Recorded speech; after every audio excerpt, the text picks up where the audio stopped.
Hi, hello and welcome to another vlog.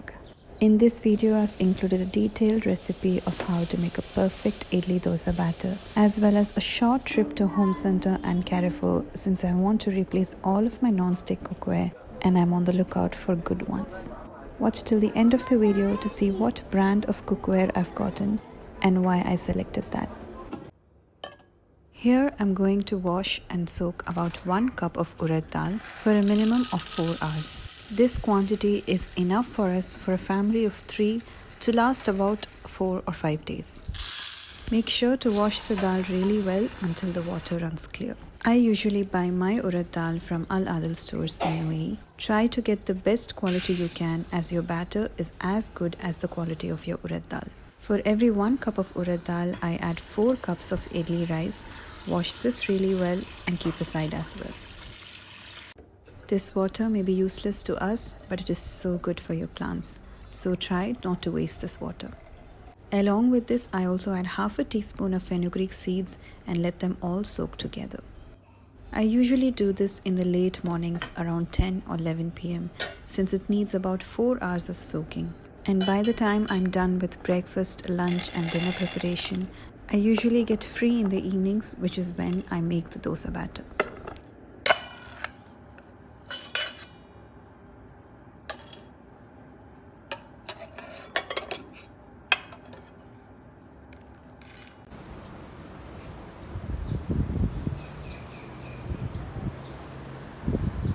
There is really no comparison to the kind of batter that you can get from a wet grinder and from a mixer.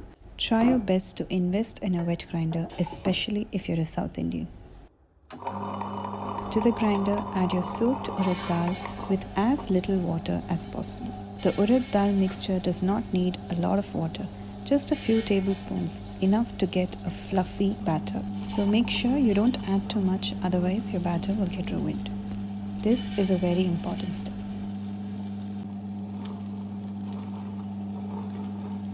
Now leave this to grind for at least 10 to 20 minutes until you get a beautiful fluffy texture.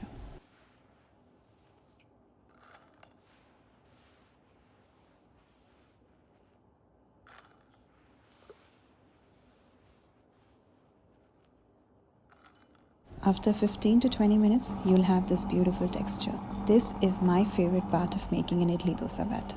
Now collect this batter and keep aside. This is the way I have seen my mom remove batter from a grinder, and so I've learned this from her. Do not try to attempt this at home if this is your first time using a grinder. It could be really dangerous. Once you've removed as much as the urad dal batter, add your soaked rice to the grinder. You don't have to worry much about the water quantity, as this will need a little more water to get a smooth texture. While that is grinding, I also took a handful of poha, washed and added to this batter. This is what will get you super soft idlis.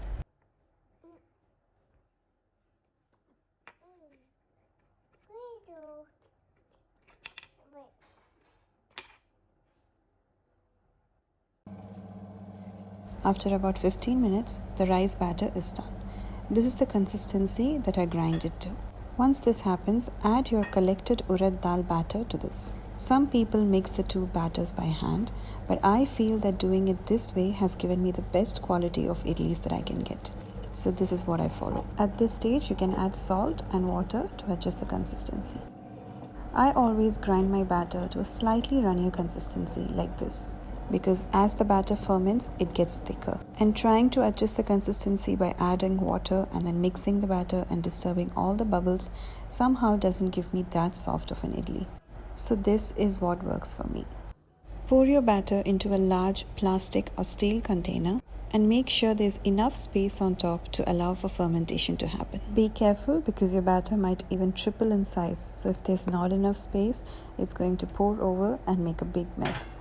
Leave it in a warm place for at least 10 to 12 hours or until the batter has well fermented. I had long been wanting to change all of my non-stick cookware into new ones. I'm not a big fan of them. I just have one set of the range and I hardly use them just a few times a week. And those had so many scratches and were quite ruined. I knew they were not safe and avoided using them for a long time. And now I felt it was time to replace all of it with some good non-toxic, safe non-stick cookware, which is why I came by to Homecenter and Carrefour to check out what they have. And here is a short clip of what I found.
Homecenter always has really good drawer organizers. A little on the expensive side, but also really great quality.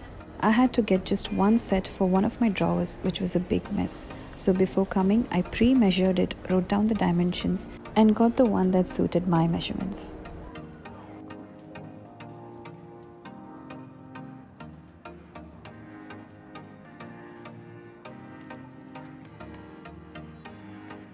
The cork boards that I previously got from IKEA were broken, so I got these here. To be honest, the collection of cookware in Homecenter was so beautiful and colorful, it was so hard to resist. Using a non-stick cookware actually has its conditions. They are not supposed to be used at high heat or for longer periods of time, since at those temperatures, the coating starts to release toxic chemicals into your food, which we then eat. And these are known to be carcinogenic. So if you are someone who cannot avoid using non-stick cookware, it's fine. But try to use those that are PTFE and PFOA free, since those are the bad guys. And also use them at the right conditions. Medium heat, short period of frying time, and no steel spoons or scrubbers. Once you see that the pan has started to scratch or the coating has come off, don't think about the money and throw them off. Your health is much more important than the cost of the pan.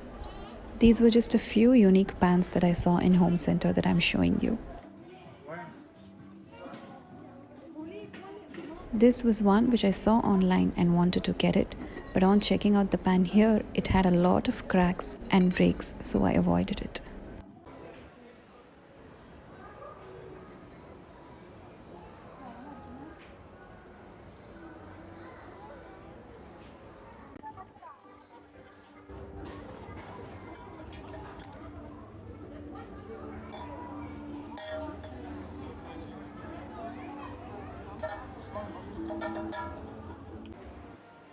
I really have no idea how these glazed clay pots work. If anyone has used or cooked in these, do let me know how to use them. I've seen this kind of pots in a lot of Japanese cooking, and I really wanted to get it, but I have no idea how to use it.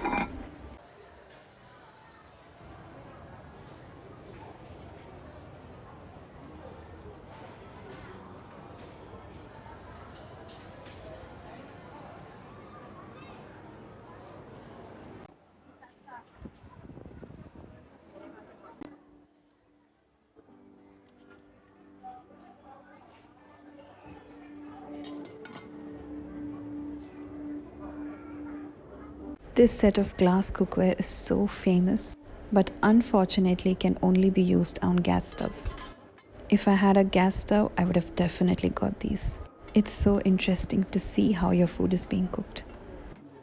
A lot of people on Instagram ask me for huge pan sizes to make pulaus or biryanis in, and this is what I found on Carrefour. These are big enough for a family of 4 or 5. This brand of Kokma stainless steel is what I use at home. It's been 3 years and there's not a scratch. It's made in Turkey and one of the best quality stainless steel out there.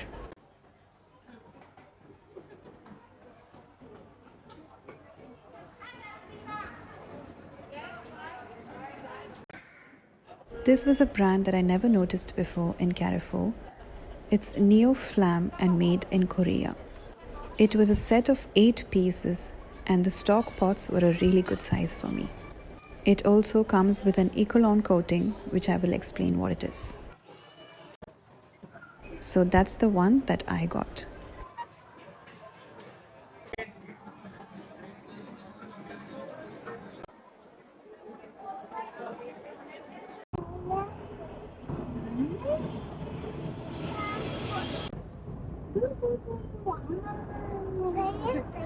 Video plate.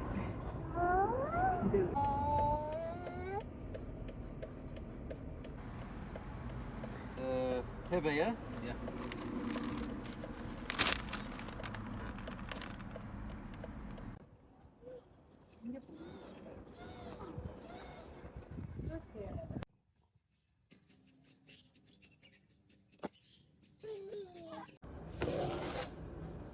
This is after about 12-14 hours and you can see how beautiful the batter is. The first few days of batter is always idlis at home. Idlis come out beautiful for the first few days when your batter is fresh. You can see how soft and fluffy these idlis are. Try out your idli batter this way and let me know how it goes. This is the drawer that I was talking about. It has everything in it and always gives me a headache, so I badly wanted to organize it.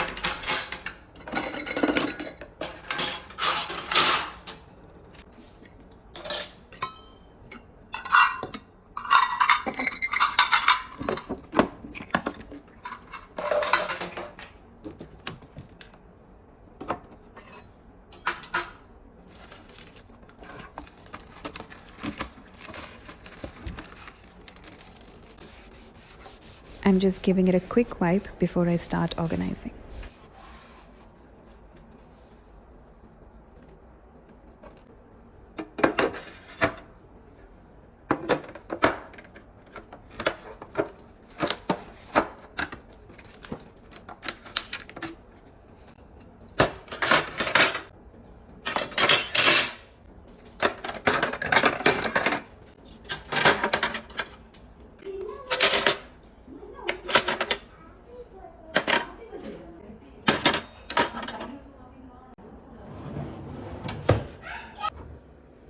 So back to the cookware. It was an 8-piece set that I got from Carrefour for 375 dirhams on some offer. It had 2 saucepans and 2 casseroles. It also came with a silicone grabber. This Neo Flam brand from Korea has a special coating called Ecolon, which is an eco-friendly ceramic non-toxic coating that is made from natural materials like sand, stone and glass. It is not your average Teflon coating and is actually much safer to use at a higher temperature. I was attracted to this pan because firstly, it was made in Korea, and second, because of the coating, and third, because it did not have any restrictions on to what kind of heat it can be used in. That to me was a good sign that this pan is quite durable and would last a little longer than the average non-stick pan. This was the 7.5 liter stock pot. It also came with a large-sized fork and a medium-sized fork. Like I said, I'm not a very frequent user of non-stick. I do have a set that I use for fried rice or noodles, Chinese cooking or anything that I cook with a lot of cream in it because it tends to stick very easily onto your basic cast iron or stainless steel pan.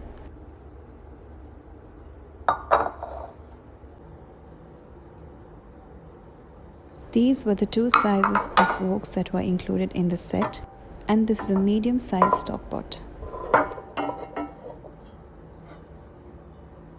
I love the finishing of the lid as well. It came with a silicone pot grabber since the whole thing can go into an oven. Something to keep in mind is the entire pot gets heated up during cooking, so these silicone grabbers were really good. I tried out this pan a few times and it came out really well. But it's just been a few days, so let's see how it lasts. That's all for today's vlog. I hope you enjoyed this video. Don't forget to like, share, comment and subscribe. And do let me know in the comments below what videos you'd like to see next. I'll soon be back with another video, so until then, bye bye.